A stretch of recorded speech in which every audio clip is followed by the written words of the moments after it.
Dr. Rohini Anand is founder and CEO of Rohini Anand LLC, providing diversity, equity, and inclusion DEI advisory services to clients in the public and private sector. She's a strategic business leader and trusted board member who's successfully transformed cultures and built iconic brands with an enduring reputation. She's been in this work for many decades, so we're excited to have you here with us. Most recently, Dr. Anand was the SVP for corporate responsibility and global CDO for Sodexo. She reported to the global CEO and was member of the of Sodexo's North American Executive Committee. She has been featured in several articles in CNBC, Boston Globe, New York Times, The Washington Post. She's appeared on CNN, Bloomberg, CNN Money. She's been invited and has talked on NPR.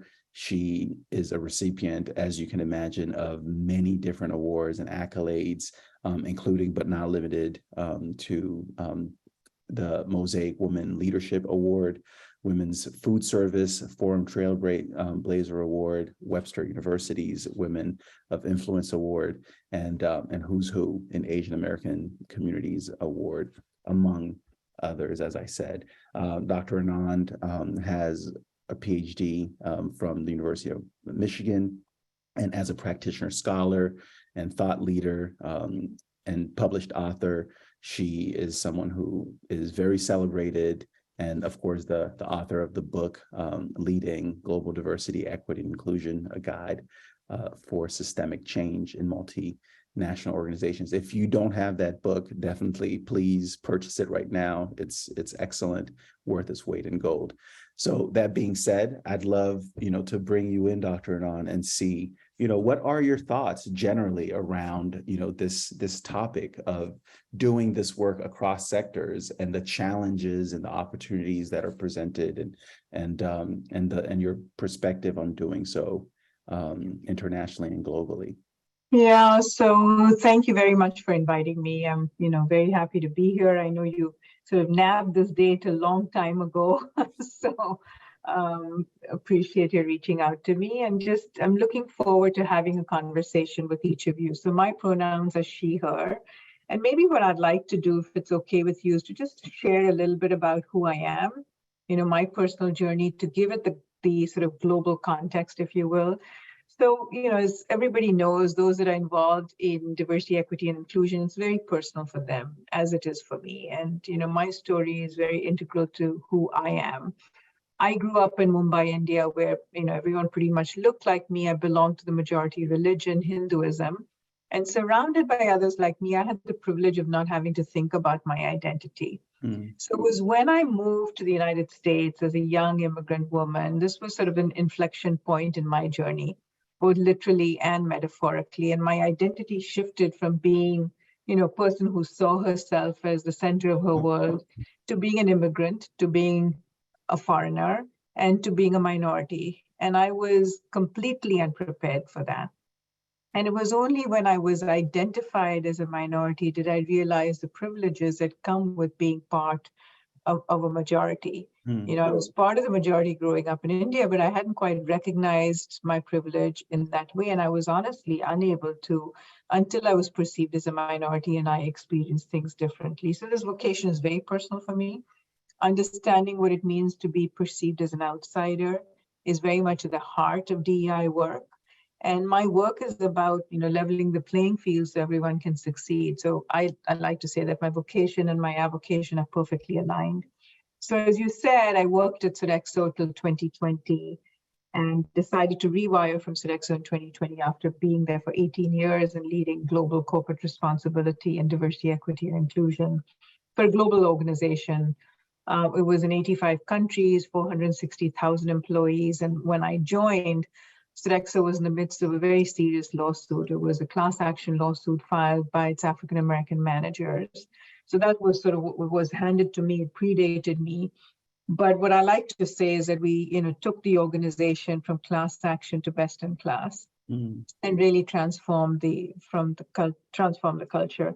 So 2020, when I decided to rewire from Sodexo, as you know, COVID hit, I decided to hunker down and write my book, write my lived experiences. And honestly, this for me was an act of closure. It was an act of giving back. What I had acquired from this work to those who do the very difficult work of DI culture change. It's not easy work. So it's a, active closure reflection for me. And I know that when I was doing this work, it was the global pieces that caused the most interest and the most frustration. And I yearned for sort of a practical book. So this, the book is not an academic book.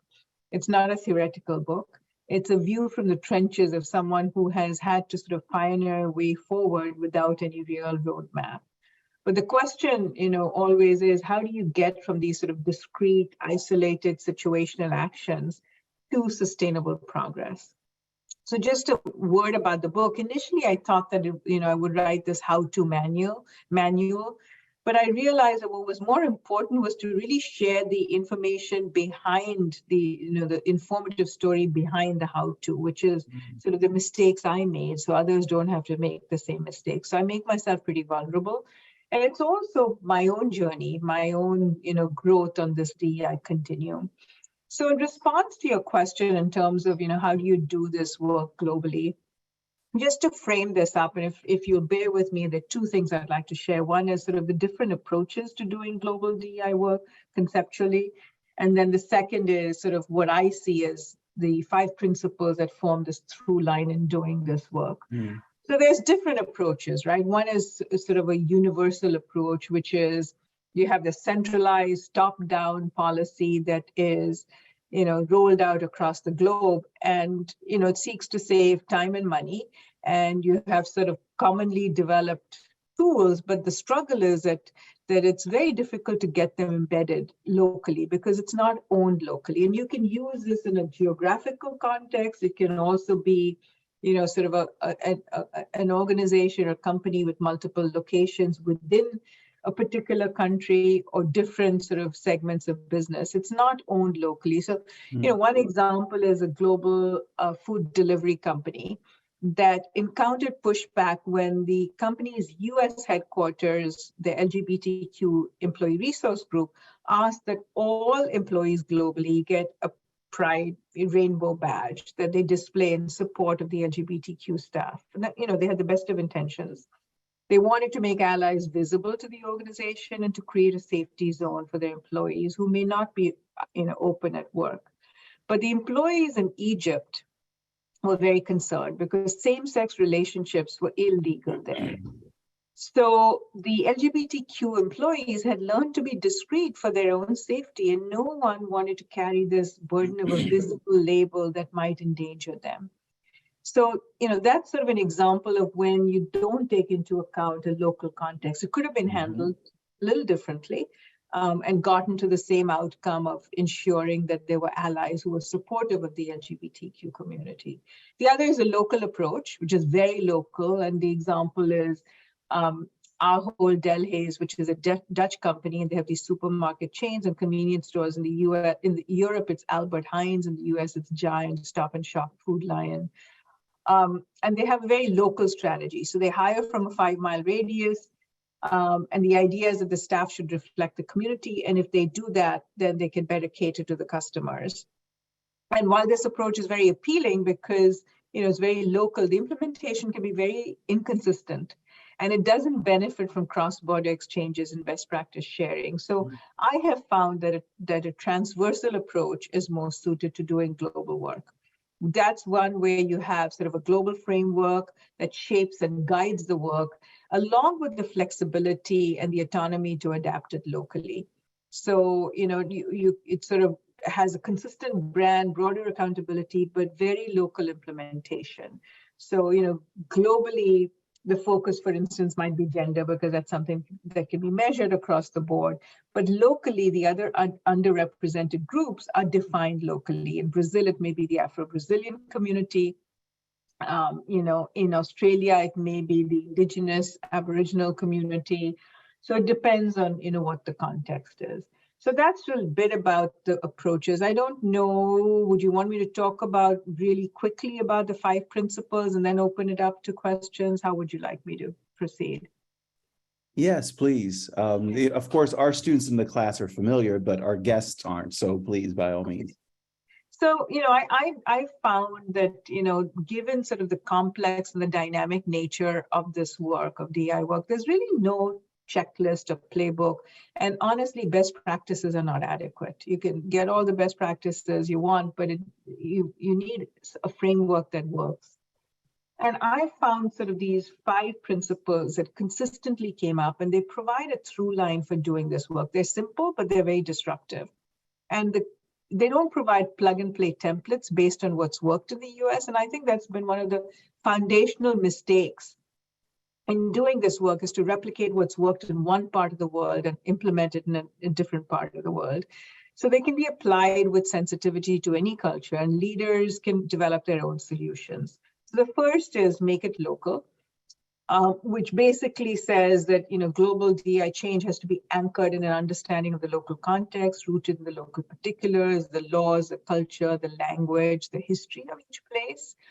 And you have to consider, and you mentioned this in one of the readings, how identity is defined, how it's expressed, how it's perceived. You have to be aware of the power structures and identify the dominant and subordinate groups in the different contexts. Understanding the context is the first step. It does not mean to advancing underrepresented people, but it doesn't mean accepting the status quo. And I have a lot of examples of how leaders have pushed for change. Outside influence can be a catalyst for change, but they have to work in partnership with local change agents. So, so you understand the context, but then you can gently push for change. I mean, just a very quick example is in Singapore.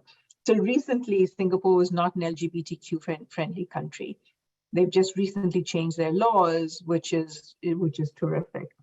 But what happened was there were multinational companies like Google and Barclays Bank, etc. And what they did was they funded something called the Pink Dot Festival in Singapore. Now, in 2018, the Singaporean government banned overseas companies from sponsoring the Pink Dot Festival. But by then, these companies had built up so much traction locally that over 100 local companies kind of took the banner and ran with it. So these are companies that understood the context, worked within the context, but then were also there to push for change. They were there to disrupt the status quo because it was important to them and to their employees. So that's principle 1. The second is leaders change to lead change. And you mentioned, the stuff from my book where I really believe that for leaders to lead with authentic purpose and passion, and to take organizations from what I call performative action to sustainable progress, they've got to internalize the benefit of DEI to themselves. And that often takes themselves and the organization, and that often takes a disruption of their worldview that happens with this sort of introspection. And that takes sort of head and heart strategies, head strategies being sort of data and facts, etc., peer pressure, but the heart strategies of putting someone in the position of being a minority, of, listening to lived experiences of others. And I have lots of examples of that in the book. So they really, need to intentionally, ultimately prioritize DEI as they would any other business imperative. Okay, that's principle 2. Principle 3 really quickly is, and it's good business too, because without a compelling change narrative, over 70% of change efforts fail. So DEI has to be part of the mission, the vision of the organization. It can't be siloed. It can't be bolted on. It has to be congruent with the organization's purpose and how business is done. The 4th principle is go deep, wide, and inside out. And we know that organizations are comprised of these interconnected systems. And DEI has to be infused into the processes, into the policies, into the structures. So you have to take a systems approach, both in the internal ecosystem and in the external ecosystem. And the last is know what matters and count it. So you really have to, have the right metrics based on the local context and hold your teams accountable. So I found that these 5 metrics really sort of provide a through line, and we can go in whatever direction you want from here. Excellent, excellent. So I think that's a great framing and framework. And as we're thinking, right, for this class, and students, you feel free to chime in. But one of the first questions that we were posed with is really the question of, does this framework that you've offered shift across sector? Are there sector specific kind of considerations or things that either you've seen and or noted or can think of that feels like when working with schools, or when working with governments, whether that's local or national, when working with with healthcare in the healthcare space, or or faith-based organizations, what comes to mind, or have you seen that kind of both your framework cross cuts, but then some considerations that we should be holding in thinking about that, and I can also think of differences of how those structures are shaped across borders as well, being something that folks have to be holding. Yeah, no, that's a good question, and I would say definitely these 5 principles that provide a through line cut across sectors, cut across types of organizations. And that's the beauty of it, that they're flexible enough to really be tailored to whatever the industry is. So let's take the example of higher education, right? What you folks are in. When I talk about the principles, clearly, when you talk about making it local, yes, it is about the local geography. When you're talking about what part of the United States the university is in, it's about taking that into consideration. But it's also about the discipline that you're in. Mm-hmm. When you talk about go deep, wide, and inside out, and that and it's good business too, for instance, those two. When you talk about it's good business too, in a corporation, you talk about in terms of sort of monetary gains, right? How it accrues to the bottom line. When you talk about it in higher education, it's about, student admission, right? It's about, how can you attract the best talent in terms of your faculty and your administrators, and how can you make this sort of a positive learning environment for your students in order to increase student admission. So that's the, and it's good business too piece, right? So you've got to be able to anchor why you're doing this work. Why is it important to the institution? It's important because, in that way, we can help to really attract students and increase the admissions and attract students from different backgrounds so that the learning experience is enriched. I mean, I know that, my daughters are baby boomers, and when they looked at universities, that was the number one thing that they were looking at. I mean, they turned down Ivy League institutions because they didn't feel that it had that, optimum mix of students that would enrich their learning experience. So there's your, it's a different business case, and it's good business too, right? When you talk about integrating and, going deep, wide, and inside out, and take the example again of higher education or of healthcare, it's about really embedding it into your curriculum, embedding it into, your faculty, embedding it into your admissions processes, embedding it into all aspects of a student's experience on campus. So it's not just about, how do you hire students from different backgrounds, right? That's not where it stops. In order to do that, you've got to really make sure that all the touch points have diversity embedded in it, including how you're engaging with the community, right? Mm-hmm. All of those pieces you've got to be addressing. If you think of healthcare, in healthcare, it's, again, you want to enhance the patient experience.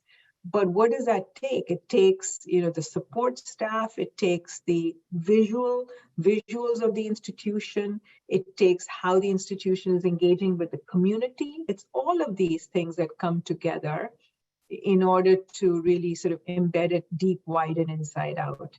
And it's good business too. The case is very clear. It's about getting sort of patients, but understanding the patient's needs, addressing the patient's needs so that they're in compliance, and hospitals get penalized for repeats on a particular, presenting condition, right? So you don't want someone to come back who's not been compliant for the same diagnosis, because then the hospital gets penalized. But how do you prevent that? You prevent that by embedding, diversity in the entire ecosystem, and also, meeting the patient's needs and reaching out to the community and ensuring that they, understand and are in compliance. Does that help in terms of sectors? So these 5 really do cut across all sectors, and there is no way that you can embed it without leadership at the very top. Yeah, amazing.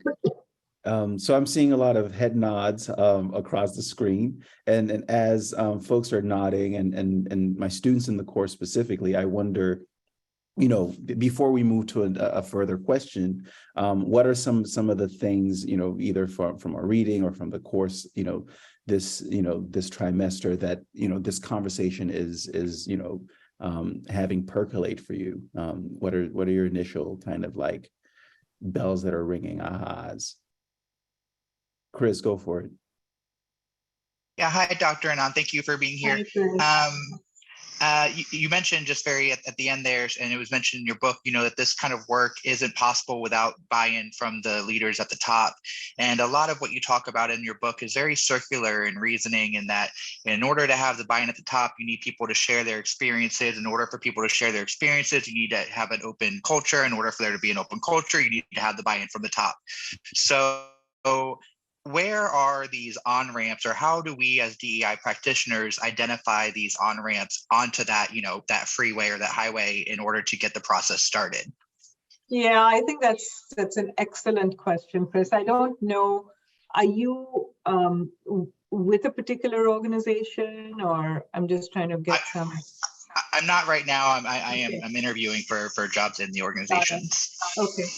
So, I think that not every organization has that commitment and buy-in at the top, right? Ultimately, you need to get there. If you're fortunate, you have the position and the power and the access to that senior leadership. But I think that this particular piece around DEI can start anywhere, but you're absolutely right, it's circular. You ultimately have to involve all the pieces in order for it to be successful, in order to change the culture. But I have found that regardless of where you are in the organization, you can influence the change by basically reaching out and being allies to people around you.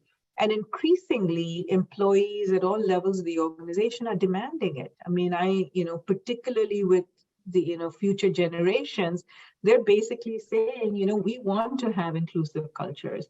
Women are off-ramping, people of color are off-ramping organizations because they don't feel a sense of belonging. So it's becoming a talent imperative. It doesn't matter what the political environment around says and does. Within organizations, ultimately, talent is what helps organizations survive. And CEOs and organizations want to keep their talent. So it's incumbent on them to create this culture. But regardless of where you on-ramp into an organization, you can influence that change by being an ally. You can influence that change by sort of, supporting others, by listening to their stories and sharing your stories. I know it's hard to share your lived experiences, and to do that again and again is exhausting. I get that. And I think ultimately leaders have to take ownership of their own learning. But I think there is some value in sharing, and I firmly believe that people can change. So I firmly believe that, people don't know what they don't know. And if you provide them with the right exposure, unless they're real jerks, I think that they can change. And as you know, in the book, I have lots of examples of people who, I mean, there's one guy who was a leader, and he was homophobic. And I remember thinking to myself, I got to get this guy on board, and I just don't know how to do it. And ultimately, what we did was to make him a sponsor of the Pride Employee Resource Group in the organization. The leadership of Pride was like, what are you doing to us? There were two sponsors, and they were like, and I explained to them, I said, try, just work with him. And to their credit and to his credit, they worked together, but, more to their credit because, they, and when he left this organization, he said the single most impactful learning experience for him was to be a sponsor of the Pride ERG, because what happened was that these are people he worked with every day. He had never stopped to kind of think about what their lived experience was. And when it came close to home and he listened to their lived experience, I think it was just very transformative. And it was he actually that went back home, and he had a Pride lanyard on from, being the sponsor. And he went home, and over dinner, he's telling his family that, I'm the sponsor of Pride, and, hey, do you get that? I mean, this is like, I'm learning, whatever. I'm not sure what he said, but his daughter, who was then at the time 20 years old, at the dinner table comes out and says, okay, Dad, now that you're a sponsor of Pride, let me just tell you that I'm gay. So this, accrues beyond just the individual, to dynamics with family and home. So I firmly think that, people can, and I think, I'm sort of telling stories, but Chris, going back to your question, you can, regardless of where you are, you can influence. And the way to do that is also to be allies, but to get your allies. So even if you're not senior enough to have access to senior leadership, find allies who can speak to them. Get to know the sponsors of some of the employee resource groups. Let them carry your messages forward. So you can use all kinds of strategies. But I will tell you that today, talent is a huge issue. Talent will stay only if there are inclusive cultures and leaders are concerned. So does that help, Chris? I mean, it was just a long-winded way. No, absolutely. I appreciate it. It was wonderful. Thank you. Excellent. So Maddie, what are you thinking? Hello. Well, I currently go to FSU, Florida State University, and we are getting hit really hard with some of our governor's actions towards DEI and blocking it. So my question regards around, how do you do this work when people at the very top are directly blocking the work you want to do? Yeah, I mean, I think this is, $1 million question, Maddie, that,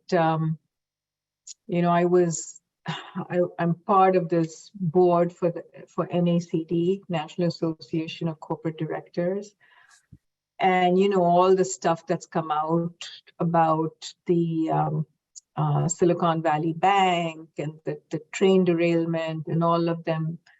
And the comments basically that it's because they had women on the board, because they had one veteran and one Hispanic and one Black person.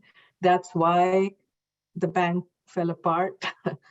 The train derailment was because of woke. They spent time on woke diversity, woke stuff. So we had this conversation yesterday, and we talked about, the importance of countering this noise, but you can't counter every single thing because it's exhausting, and there are crazies out there. I'm sorry, you can tell what my politics are, but there are people out there that are, but you do have to counter it with fact and with data. You can't let those things go. Now,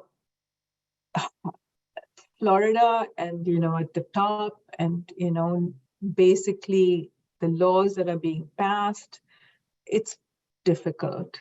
It's very tough.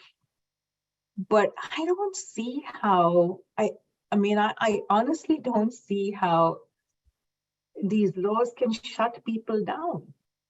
I mean, there was an op-ed in the Washington Post 2 days ago, Eugene Robinson, basically saying how there is a small segment of society that, is talking about this, what they're saying, anti-wokeism or whatever they're calling it, right? But by and large, people are in favor of all the changes that are happening because they can see that, the demographics are changing. People want to have this sense of inclusion and belonging to organizations. So I would just say that you have to continue to do, it's challenging, but you have to continue to do the work that you're doing.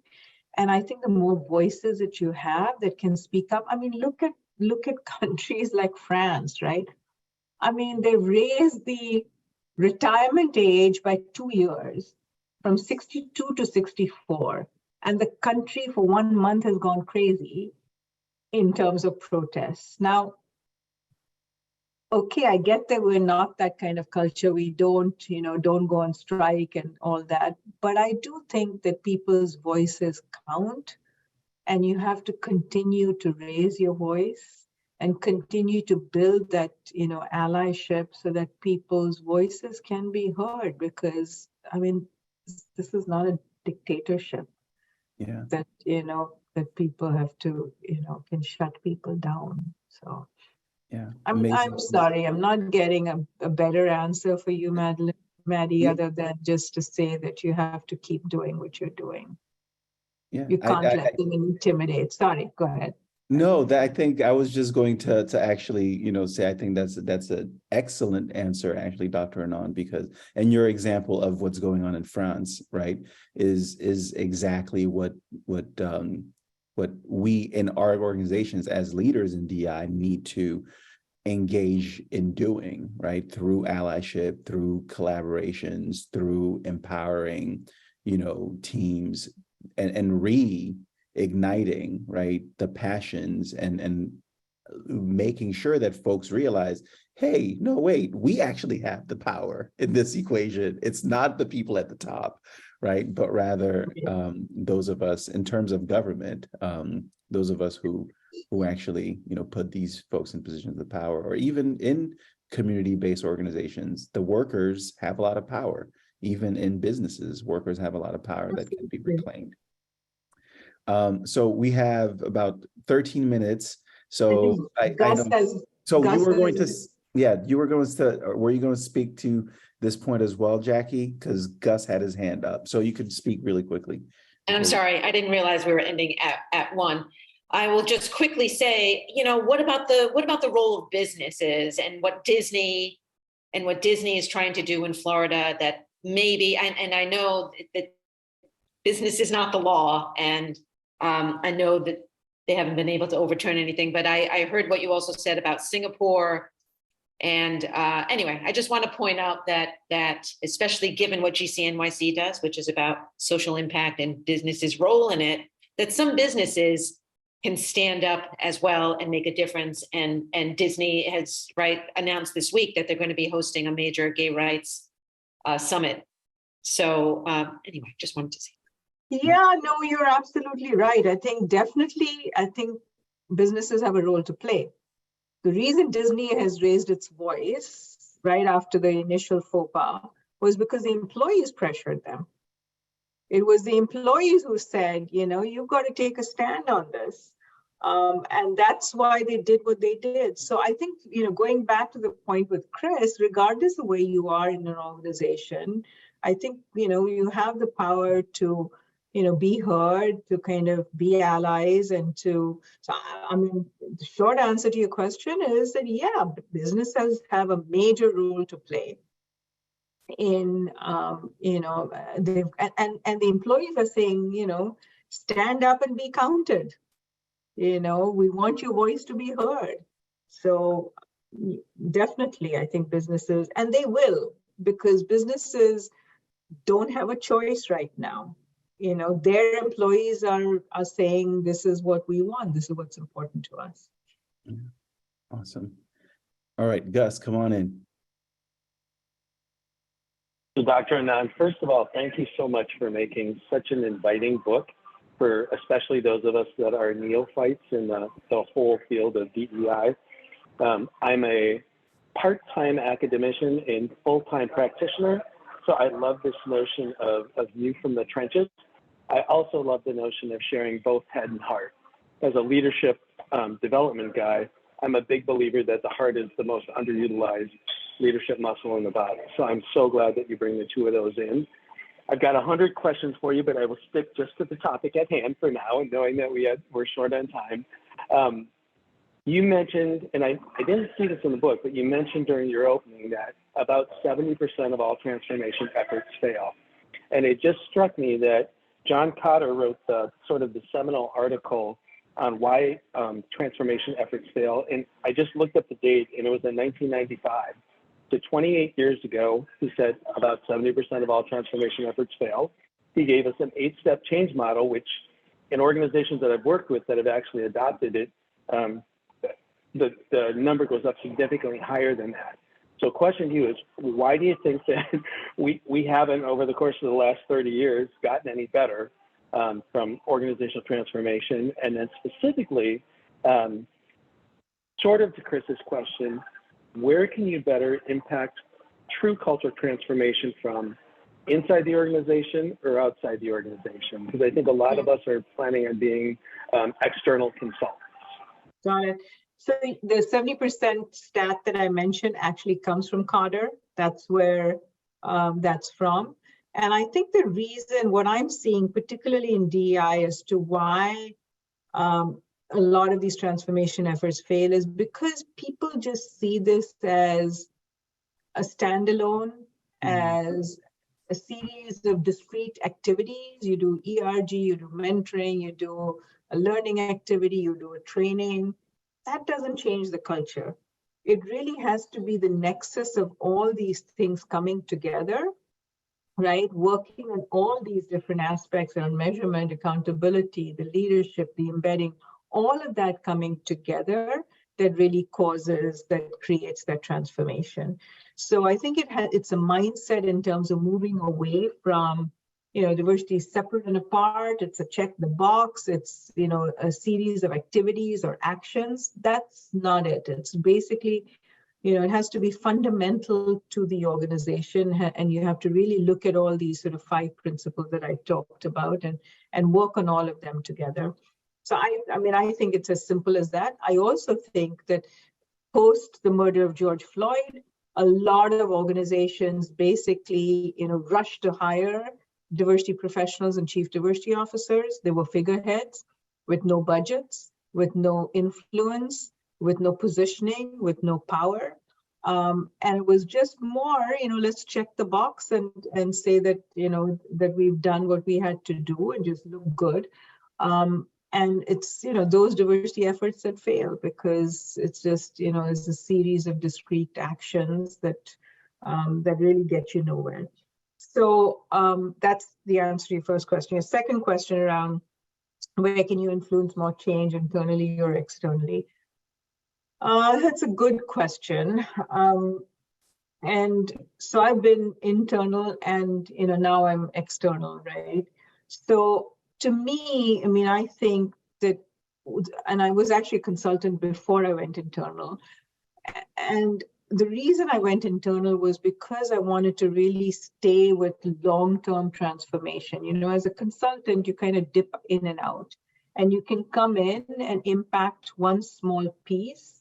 Let's say you're engaging with executives, you kind of influence the executives and you work with them.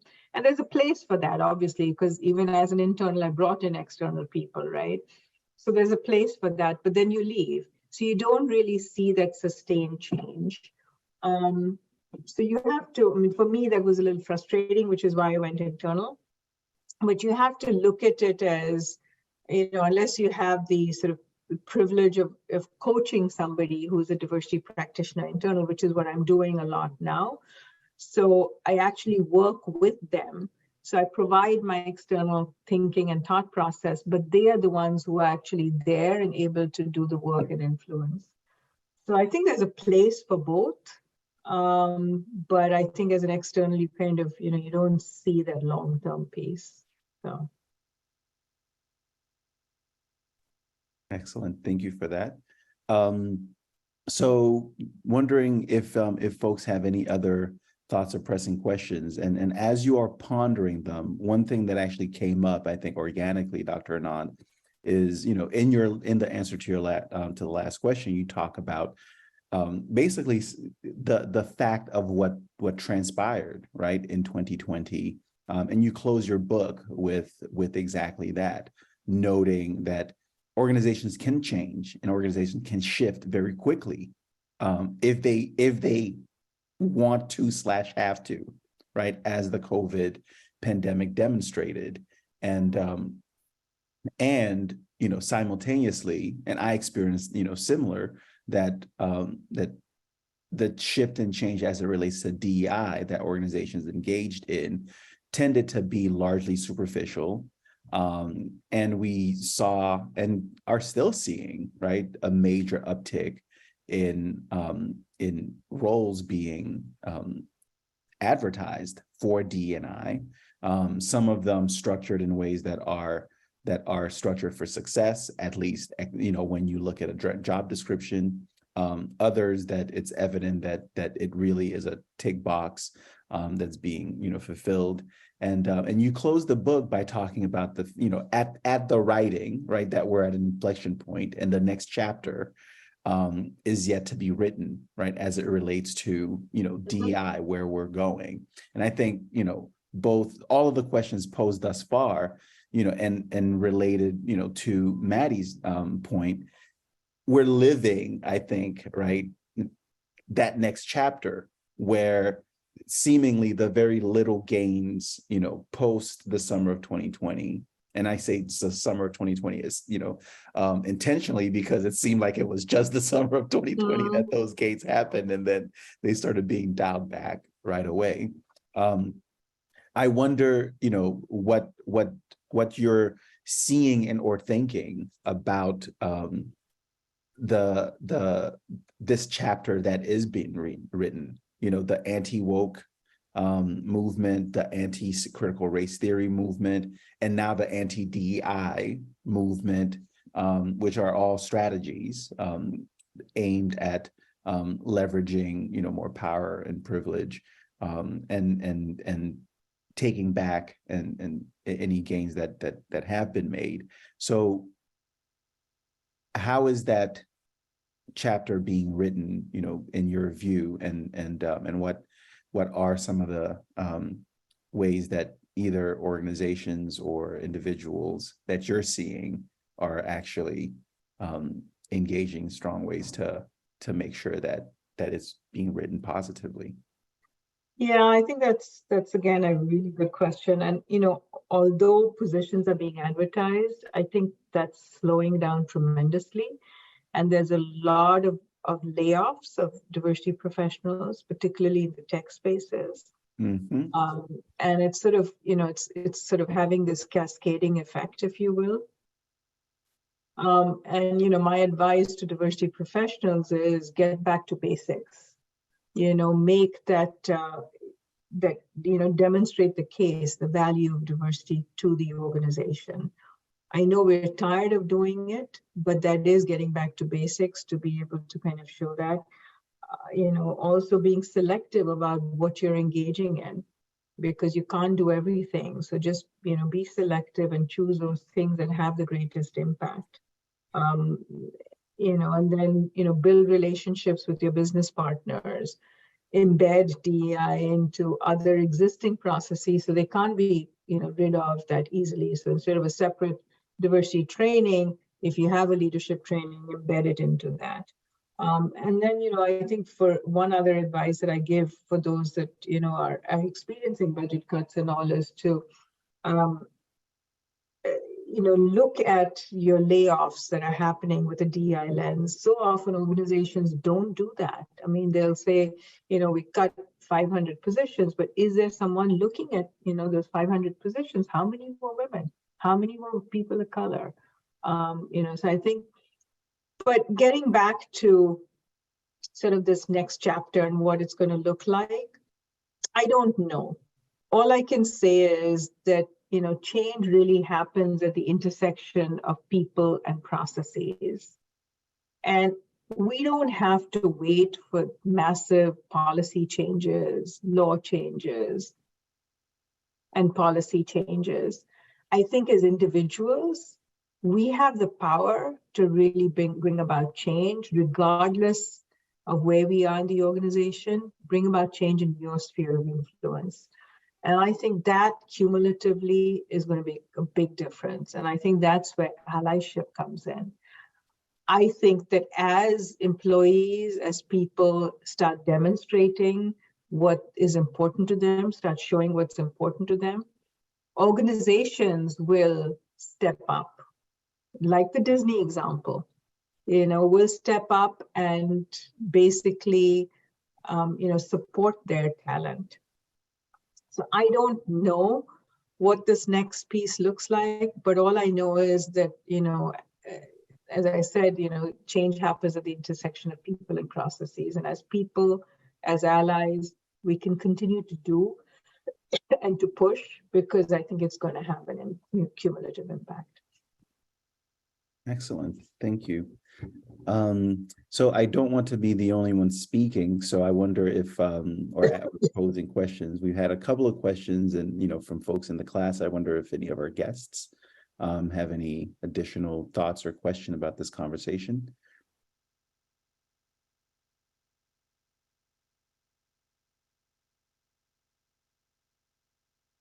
Nothing. It's okay. No, I think Maritza has a hand up. Hi. Oh, Marissa. Hey, come Hi on. there.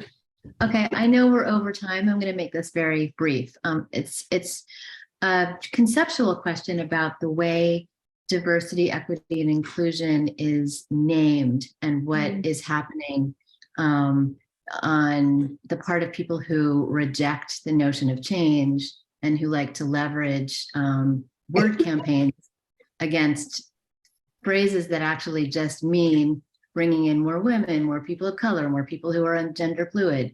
So I wonder if there's any kind of stealth activity that could happen that would be able to introduce DEI principles without calling it DEI. In other words, a grassroots way of engaging organizations and not having them associate it with a politically polarized set of words.